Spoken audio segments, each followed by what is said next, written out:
This March, join me at Change Now, the world's largest event of solutions for the planet. Whether you're an LP, a GP, a practitioner of impact, or an entrepreneur, the ideas and relationships formed will benefit from a unique Parisian taste under the iconic glass dome of Grand Palais. And for innovative impact GPs, be part of Funds for Change, the LP GP gathering at Change Now. That's one of my favorite events of the year. Apply by December 31st to showcase your fund live on stage in front of hundreds of LPs. For more info, type in your search bar, Change Now, Funds for Change. See you there. Welcome to ALAQA, a podcast about the relationships shaping systems, capital, and the climate transition. Today, we're happy to welcome Benjamin Le Pendeven, Associate Professor of Entrepreneurial and Responsible Finance at Audencia Business School, where he leads the Finance for Innovation Research Chair focused on impact investing, innovation financing, and social impact bonds. He collaborates with public institutions, private investors, and NGOs, and he previously worked as an entrepreneur and impact investor himself. The key topics we covered are really the kind of discussion that I particularly enjoy, because we weren't that specific and at the same time very, very specific. So you'll get to hear why experimentation isn't the problem, scaling and persistence are, how stability in teams and persistence matter as much as patient capital, why impact investing must think beyond pilots, metrics, and exits, and how academia can act as a bridge between finance, policy, and real-world change. I'm very happy to have you today on the show. Thank you for making the time in your busy schedule. Yeah, I'm very happy to be here.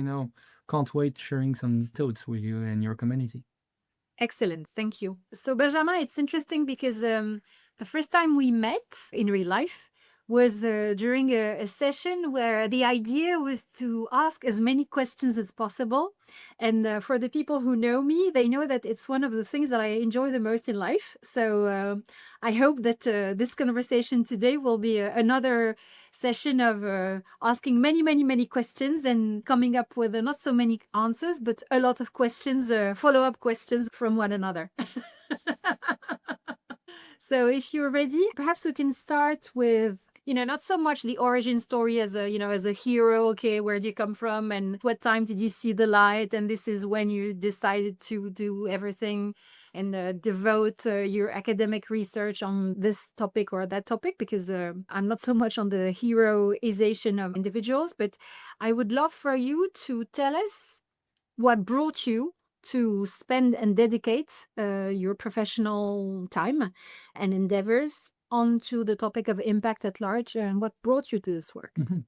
Thank you for this question, Im, and why did they move to that way? In my case, I've always been thinking that private companies, private organizations, citizens, it is a key, to solve some grand challenges.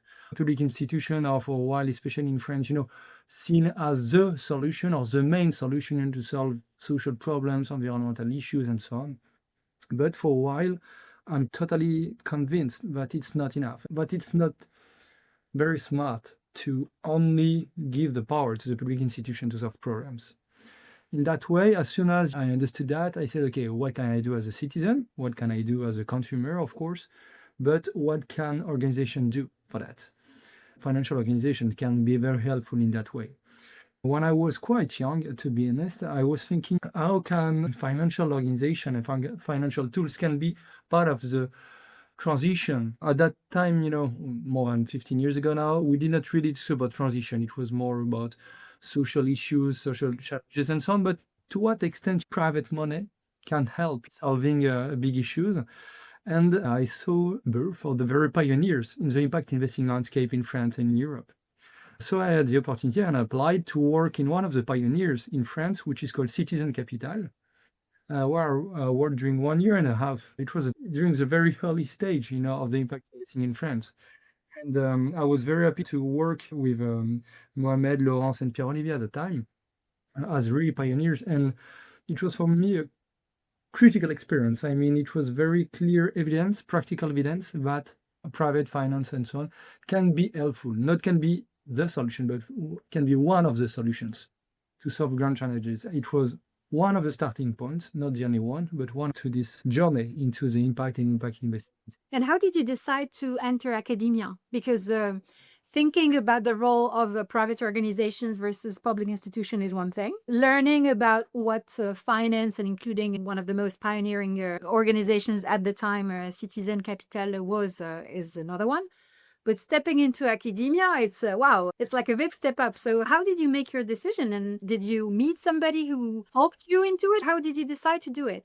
It was a beautiful cocktail, let's say. Okay. A beautiful mixture. I've always been, like we say in French, a bon élève, a good student. I was very interested by intellectual thing. Being an academic and a scholar is very good solution to feed my brain, to be honest.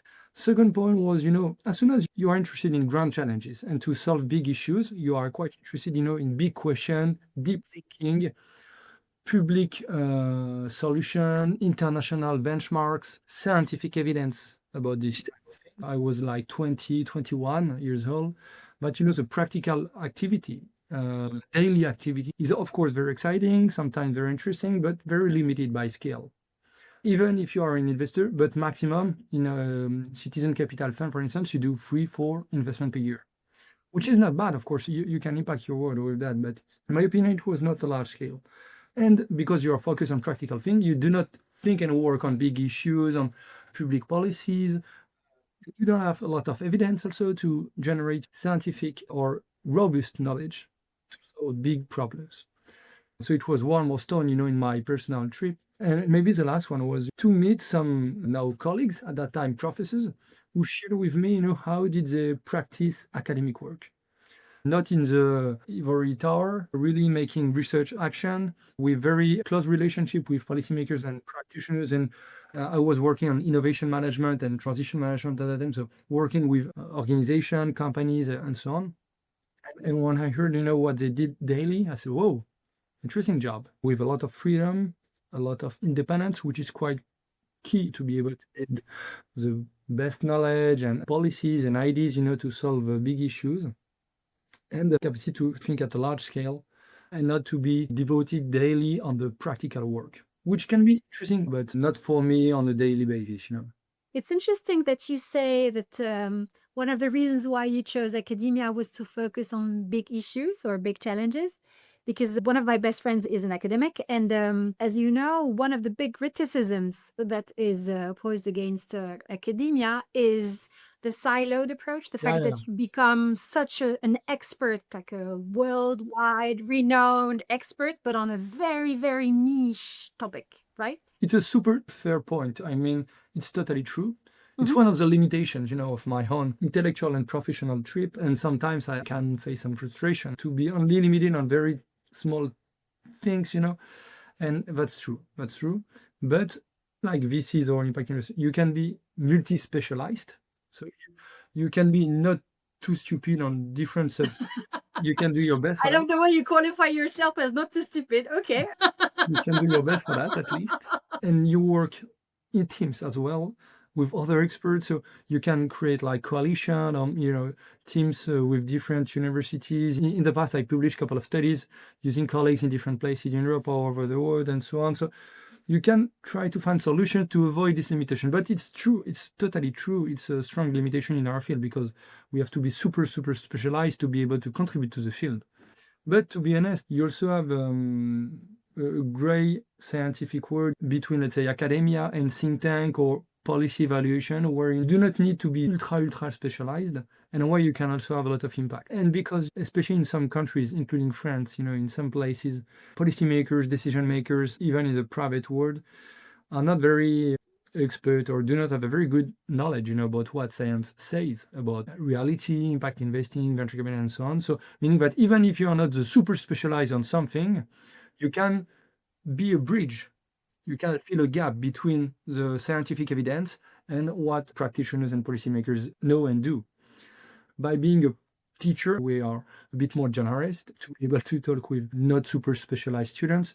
I think it's a good level, to be able to contribute to the world, not only on the academic side. And for that, it can be one of the solutions to not to be too specialized and not to be too frustrated. I have two questions for you at this point. One, can you tell us more about how you use or navigate this idea of doing research action or action research? I don't know how you say it in English. First question, how do you navigate this particular practice? And second question, can you tell us a bit more about your field of research, very specifically? I'm not a research action academic, to be honest, because, action research is a very specific field in terms of methodology with specific techniques. I come from, master degree, which is very specialized in innovation management field using action research. And I'm not anymore specialized about that, to be honest. But in my work, I try to make research from reality and with reality, which is quite different.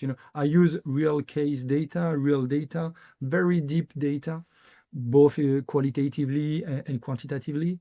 But I do not make action research because for many reasons, it's quite tricky to create good scientific research from action research. It can be a challenge.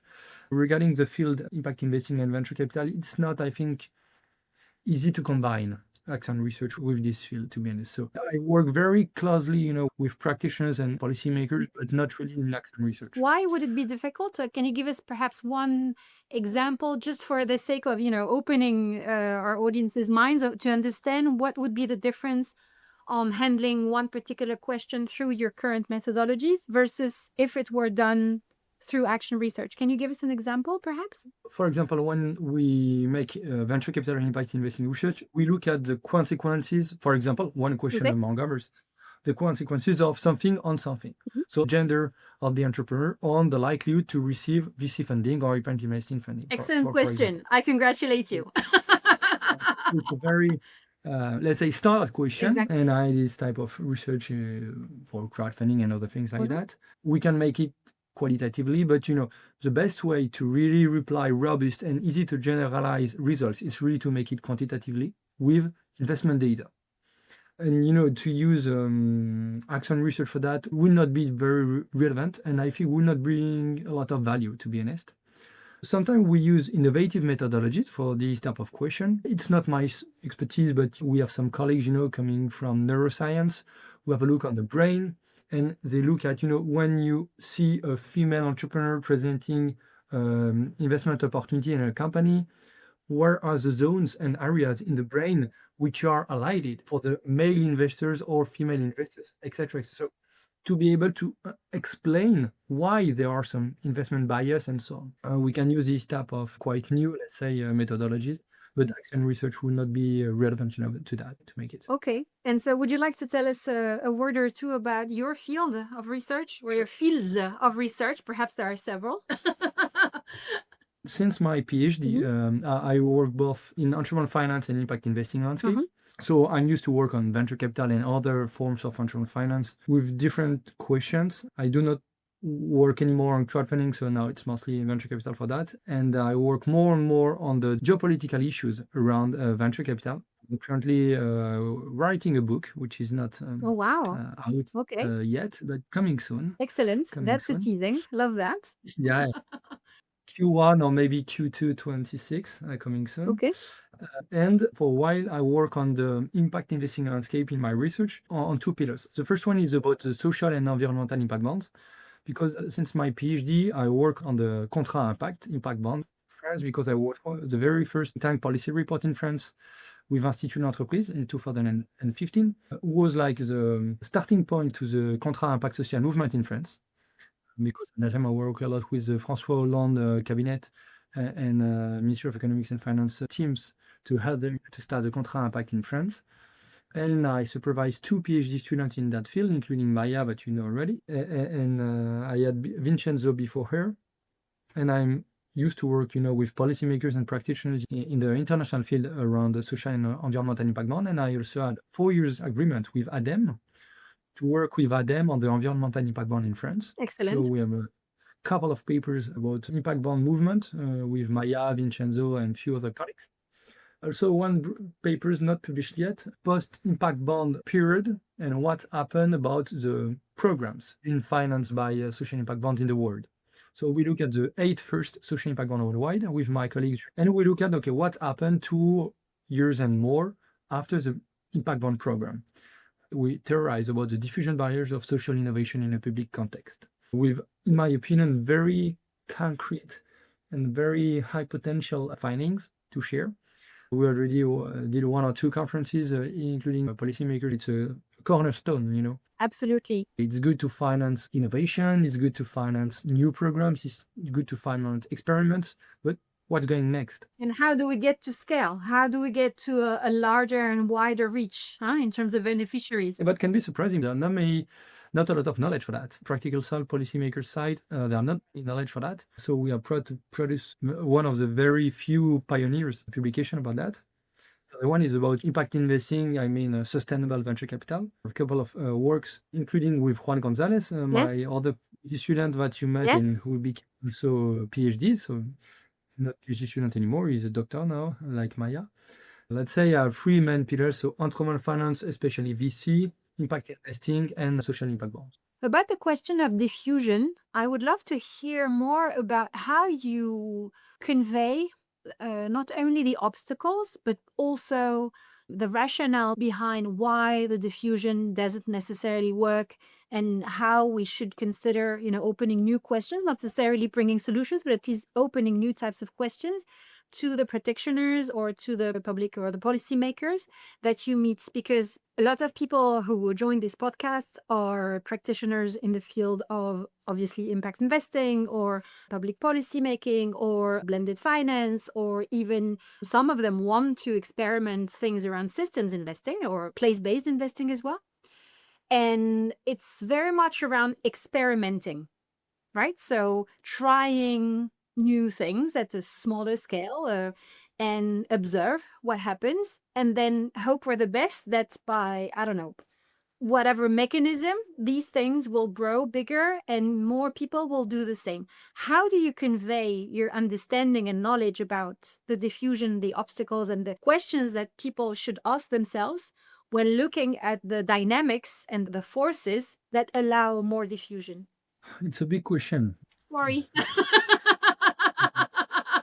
You like big challenges, I like big questions. Yeah. Right.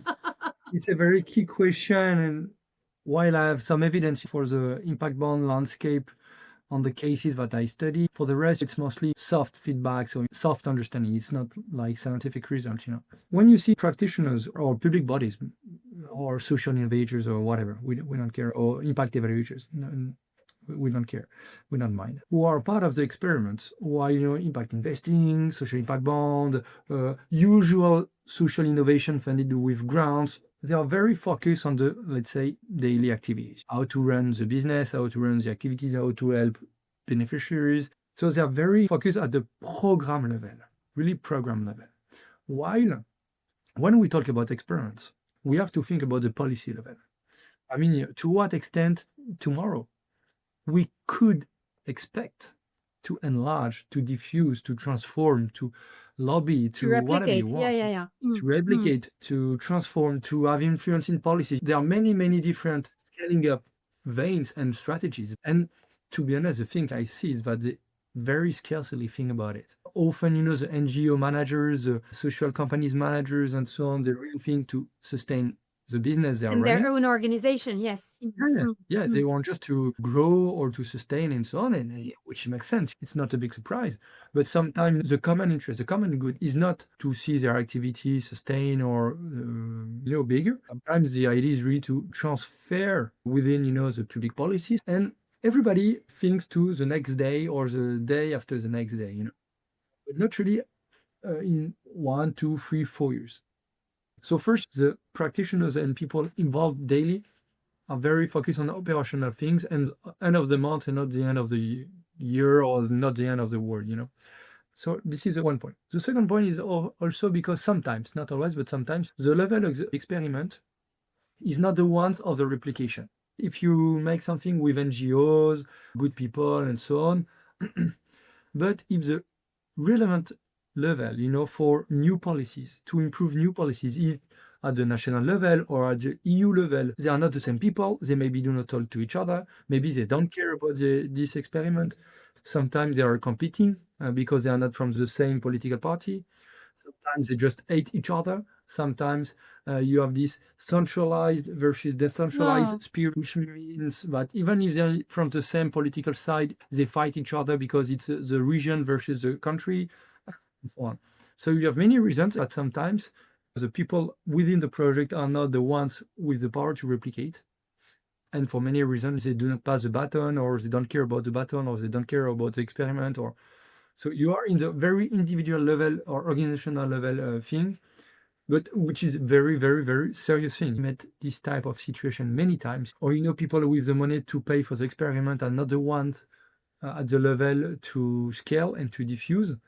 So you can see people in ministries who say, "Oh, we really don't care about your experiment." They are not more polite. Does this mean that any program that promises to be an experiment for a wider public policy, let's say, or policy at large, should have an embedded module of academic research to validate the limitations? Is it the type of conclusion that we should hear from your comments? No, of course, it can be one of the solutions to try to avoid this, but it's not the solution. It's not the magical solution, but at least it's one of the things that we can hear from your comment, though. This can help, but to be honest, it's not a secret sauce. The key point, but it's like a dream, it's to see how the different stakeholders with interest to diffuse it, to scale it later on, to be part of the experimental phase.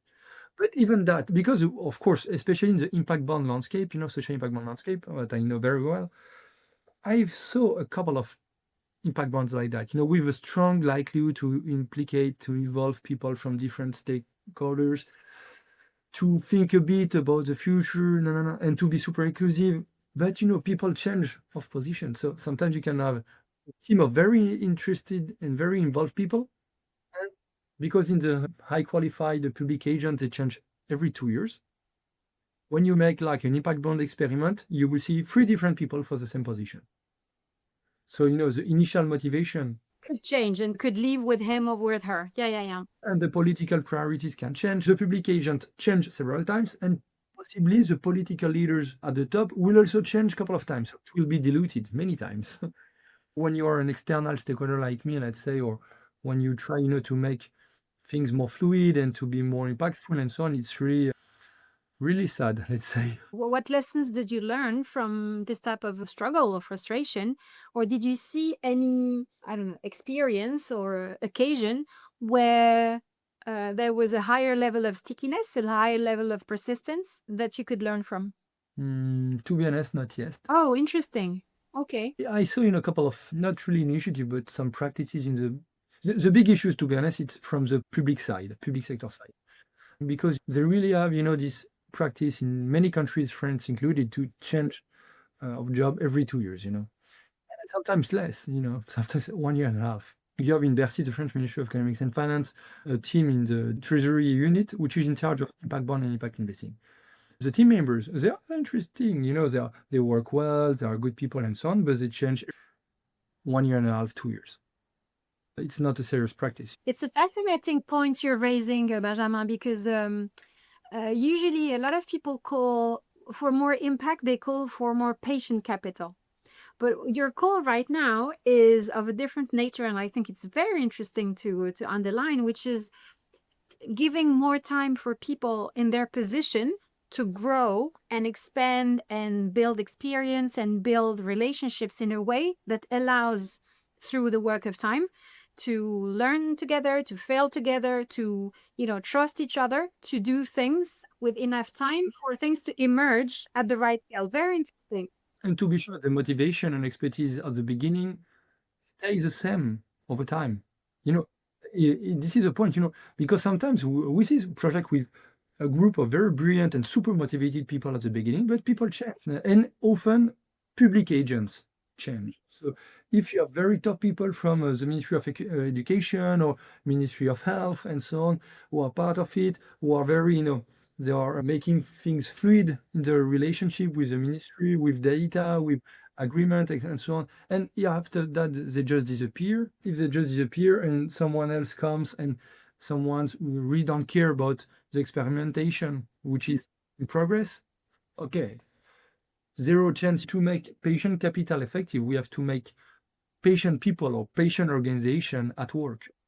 So just patient capital, but without patient public agent or patient people around the table, it's totally, I would not say useless. Let's give hope, but Less effective. Yeah, yeah. But I really like, and I'm not sure if organizations need to be more patient, but your choice of words around persistence is very interesting. How do you navigate this idea of, so many pressures at the moment to come up with new solutions to the very difficult problems that finance and specifically impact investing faces? So a lot of people are trying to find new types of structures, new types of incentives, new types of theses, new types of vehicles, trying something new because what used to be done doesn't work that well, honestly. So how do you remain and how do you navigate this noise of and pressure for novelty with trying to be, persistent and pushing your initiatives or your assumptions that need testing to fruition, to where they need to be as mature as possible to then draw conclusions? How do you navigate this? I try not to spend a lot of time on noise. It's a very innovative sector. So that's true that there are many initiatives and so on. And I have no time to follow and to understand everything. But how do you step away from it? How do you, keep away from it? How do you do that? It's quite natural. I mean, I don't care. It's natural. to be honest, academic life is super, super busy. We stay focused on the things we want to investigate. I still have a lot of patience for my, let's say, traditional, I'm not super whole, but for my traditional topics. I do not spend a lot of time with most of the new initiatives. And also, we have to be clear, also in research, we need data. When you have many, many new things, in many cases, you don't have the data enough. It really depends, on SPACs or, on some ETF or the practices or the finance and so on. We can have data sometimes, but to get data, you have to have people who believe in this new thing to try them and to build these data. But it's a balance between data availability, priority, path dependency, because I'm engaged in more than 10 research projects nowadays. I have no more space, for new things for the next few months.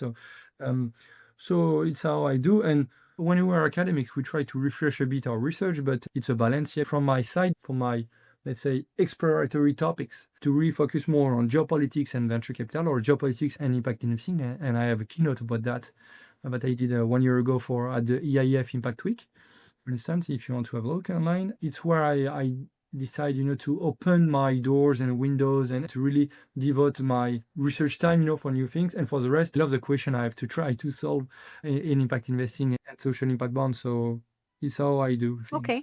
I have a last question for you on this topic because we are in a field where there's a lot of emergence. No? There's a lot of need for, let's say, more effective at-scale solutions, and from all sorts of stakeholders, not only one type of stakeholders, as you mentioned it earlier. So if you were to give an advice, for instance, to a PhD student of yours or to a master's student of yours who would come for advice and ask you, okay, Benjamin, how do I distinguish between signal and noise? How do I do that in the field that is interesting to me? Yeah, it's a very sharp question. I know it's a good one. To be honest, not easy to reply to that. It's not easy to say because sometimes noise can be interesting as well. Say something about the market, for instance. If I have to advise to a PhD student or more student, the question is, okay, do you think this phenomenon will still be alive in 3 or 5 years with a lot of data? Is it something consistent, or is it just something very trendy? But it's not easy. It's not easy. But this is my personal philosophy. It's not the ones of many of my colleagues. But in terms of selecting a research topic or decision to spend time on the topic, it's the potential importance of the impact we can have on this. We, in general, academics are not so stupid, and they have some resources to play at work. So I think it's part of our responsibility to use our time as we can, of course, but we have the right to be effective and we have the right to be impactful. And to be impactful, we don't have to waste time on super niche things. So in a way, you would use an optimization approach or even perhaps a systems lens and review where, at what level, what lever could your new knowledge or new findings could improve the understanding of this node or this lever at the systems level, and that's how you would think about things? It's what I would like to do, but to be honest, we don't know what the other do. Okay. You know, one of the difficulties in the academic world is not to see perfectly what the colleagues do, but we can be several teams working on a topic, on our specific questions. So of course, research is also replication of the data, etc. So it's very difficult, to map what's the knowledge about the topic and to be sure to target the point which is super impactful. It's a bit what I try, what are the key questions, and that's why, I decided to work, for instance, about the exits in investing. It's one of the cornerstone, but nobody worked on. That's why I decided to work on it with Juan and Emmanuel, my colleagues with me. We try to, but it's not always easy, to be honest. So we just have to be humble, and to do, okay, what I like to do, what I'm able to do, what are the key questions maybe in that system thinking in a specific field or a specific topic. And then let's have a bet, Do you work on anything around incentives, both in impact investing and perhaps in sustainable venture? I have 2 programs ongoing. I started just one new PhD student, Andrea Bayoko, who started a PhD with me on Crédit Impôt Recherche, the tax credit for innovation, especially in a case of sustainable companies. Not only, but it's part of the research journey to come. So it's really about incentives. And I have a research project with one of my colleagues here, Alexandre Garel, which is about, the tax incentivized VC funds, which is a unique research worldwide speaking. It's very difficult in terms of data, to be honest, but we are on the way. We started a couple of years ago now. We are not super fast on it, but we will make it incentives. Okay, so it's not the incentive structures from LPs to GPs or from GPs to portfolio companies. Okay. No. I teach about that in my course. It's a fascinating thing because it really talks, to the motivation of people. We also look a bit with Maya on the likelihood to persist in the impact bond landscape for investors. And what are the reasons why you have some financial institution who pursue or keep your investing. Yeah. Others stop, or why some philanthropies keep investing after the first impact bond or not. So we look at, it's not really about investing, but it's about motivation. Quite, let's say, classic, but very important question about the incentives and, say, motivation of investment. Excellent. So next part of our discussion about contrarian thoughts.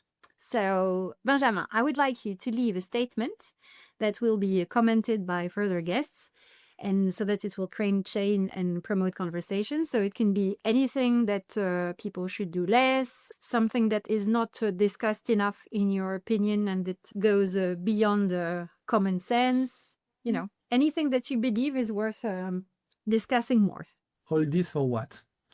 We are in a finance world, impact investing, impact finance and so on, where there are a lot of sophistication, impact metrics, impact area interest, research, like we do and so on. But, the final results about what we do is still an unsolved question. It is also why I make research about exit. If at the end of the day, all those investment practice, impact metrics and so on are executed for nothing. I mean, if the companies disappear, if the social programs disappear, companies are going to bankrupt or acquired by bad guys and so on. All this for what? So I would really invite people to think about that. So all this for what? All this sophistication for what? Okay, fair enough. I think it's a question that is in the mind of a lot of people at this moment, and especially when it comes to how complex the new impact vehicles should be versus how big or how accessible or how easy they should be for companies to, get that new influx of money to do the work and to get to those beneficiaries and to fund these solutions. It's a balance and it's a question in the minds of a lot of people. So thank you for that. Next question, it's your go-to person. So since we're talking about relationships, it would be nice to have a shout-out moment. You mentioned already a lot of your PhD colleagues, your PhD students, your lead in research or your co-authors, so thank you for that. But when it comes to thinking about changing the system, who would be your go-to person? There's someone who is very inspiring. She's Lisa Heinberger, that you met already during the Impact Investing Days here in Nantes last April. She works at ESADE, Barcelona. She has been recently promoted as Dean. Wow, okay. She's very brilliant, and she has a very perfect expertise, about impact investing. With very interesting topic. She comes from practice because she was working at EVPA in the past. She's dean of a very good school at the EU level. She will have a lot of impact oriented to social entrepreneurship and impact investing. So I think she's an interesting go-to person. Okay, excellent. Thank you for her. Now to the flash round. So it's the time for big questions again and short answers. Okay. First question, a question you wish more investors would ask. Dear entrepreneur, what is your plan to scale your impact after your exit? Okay. Why do you believe it's an important question?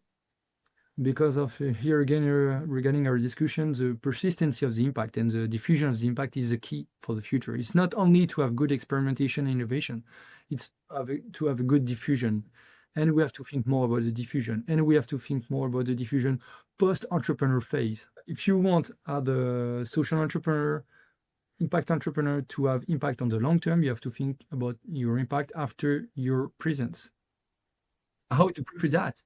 It's not an easy question at all. No, not at all. And even more so because a lot of social entrepreneurs, they start their journey and endeavor out of a very personal, motive. And so detaching themselves from their company or from their structure and hoping it will grow bigger and larger and wider without them is a whole personal journey. So very, very interesting one. Okay. And many social entrepreneurs are like startups, so they make something very personalized, even in the press, in conferences, in the media and so on. So, of course, it's an asset, at the very beginning of the company. But I would invite the impact investors to ask more. Okay. Second question, one book, music or practice that helps you to hold a complexity. My future book? No, Okay. I'm kidding. Why not?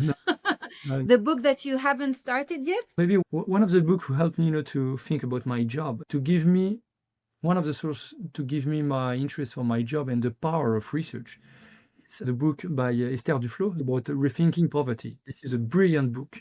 And when I read that, I say, wow, Yeah. research can really change the world from economics and social science. And when I read that, I say, okay, whoa, it's a game changer. And it's awfully accessible. Very easy to read. Very easy to read. Yeah. It's not a boring thing. It's a life-changing book for me. I understand why. Third question, a system you'd love to see more attention to or you would love to see more disruption in? I think, in the current geopolitical landscape, we need, at least in Western countries, more disruptions. It's very critical. But when you see to what extent, some part of our structures, private and public ones, can be fossils, it's really need to be disrupted. Of course, we have to take care about many things, but to be honest, when we are poor and when we are totally old-fashioned compared to China or the US, when we talk about the new big competition, you don't have money, you don't have resources, to take care.